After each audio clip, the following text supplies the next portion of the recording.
Greetings and blessings to you. Thanks so much for joining me here on the channel. We're studying the lessons of A Course in Miracles, and today we're on lesson number 288. And oh man, is this an excellent lesson. Let me forget my brother's past today. Woo! I'm going to read the Ken Wapnick intro and then jump into the lesson with you. This forgetting of the past occurs in the holy instant as we return home through shifting our perception of others. By letting go of the sins of which my grievances accused you, I do the same for myself. The sins I perceived in you are the projected sins I first made real in me.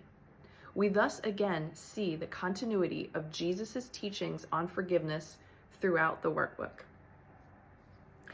Let me forget my brother's past today. Okay, so this one starts off with a prayer. This is the thought that leads the way to you and brings me to my goal.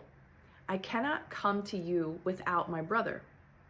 And to know my source, I must first recognize what you created one with me.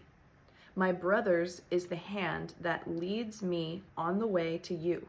His sins are in the past along with mine, and I am saved because the past is gone. Let me not cherish it within my heart, or I will lose the way to walk to you. My brother is my Savior. Let me not attack the Savior you have given me, but let me honor him who bears your name, and so remember that it is my own. Forgive me then today, and you will know you have forgiven me if you behold your brother in the light of holiness. He cannot be less holy than can I, and you cannot be holier than he. And in that last paragraph there that we just read, this is Jesus speaking directly to us. What a blessing, what a gift. Jesus says, forgive me then today, and you will know you have forgiven me if you behold your brother in the light of holiness. He cannot be less holy than I, and you cannot be holier than he. So imagine that. Imagine if Jesus was just sitting across the table from you. He's your life coach, giving you this advice. What is coming up for you? You know, I mean, first of all, just imagining having a conversation with Jesus at the table is like, woo, it's like kind of exciting. But then it's also like, okay, he's not here because he's famous and he's giving out autographs and, you know, sign my headshot. You know, like he wants us to heal our hearts. He wants us to have this feeling of being free of all of these judgments and grievances. And what came up for me today is a friend of mine who I've been friends with for about 12 or 13 years now. And this person drinks a lot of alcohol. And I recently moved and have been drinking more than I normally do, which is like almost never. Like when I lived in Florida, I would go months without having a drop of alcohol. And then when I did drink, it's like a glass of wine, if that. And so what I'm noticing is there's this indulgence that I have, or this desire to indulge. But then I want to judge this person because they drink more than I do.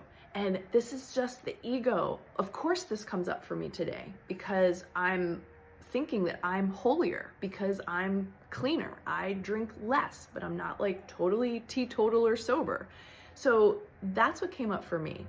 And it's like, if I truly am going to follow this lesson, I have to forget all my grievances and judgments of myself with my own amount of drinking and with this other person, and engage with this other person with a clean slate completely, right? And I think, oh man, it's challenging. It's hard to do this work, because how do you totally forget it? I mean, I don't even know if that's a realistic thing to expect, that you can literally just forget, especially if you are concerned about someone.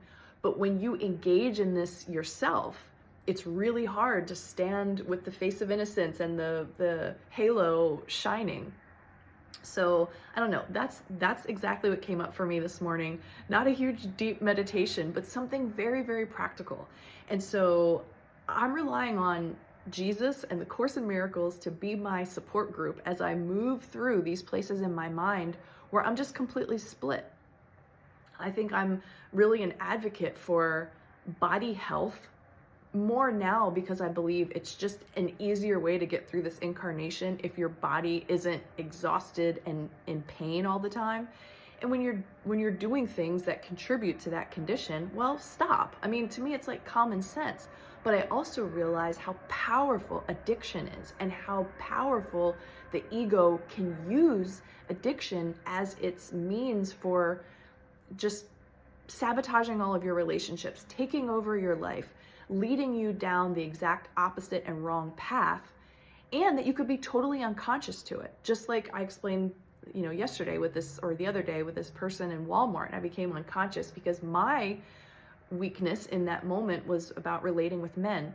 So I guess what I want to say is that I have so much compassion for anyone who is struggling with any kind of addiction at all. And I pray that awareness arises that there is this behavior pattern that is not loving, and that there's got to be a better way to soothe oneself, and that eventually that love of being present and love of God's Son will prevail and be more important than the escape or the journey down the ego's path of addiction for all beings.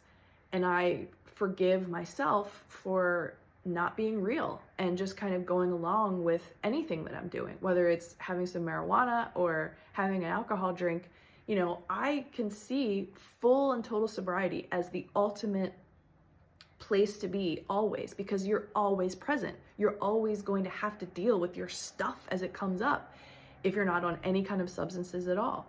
So I see that as a place where I'd like to be, and I'm judging myself because I'm not totally there, and I'm projecting it onto my friends who I see have more of an addiction, or a dependency at least, on substances. So it's easy for me to not corner myself and look at my own habits.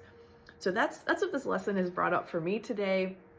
Let me forget my brother's past today, because at the end of the day, all of this is just about our own mind, our own journey into the truth of the human that we have become, this personality that we've created and developed, and our excuses as to why we're choosing all that stuff, the earth-based stuff, versus our spiritual practice. Why aren't we relying more on God and on the teachings of Jesus rather than, these substances or whatever it is that is the unloving behavior pattern that's no longer serving us? And we know that we gotta deal with it and stop judging our brother.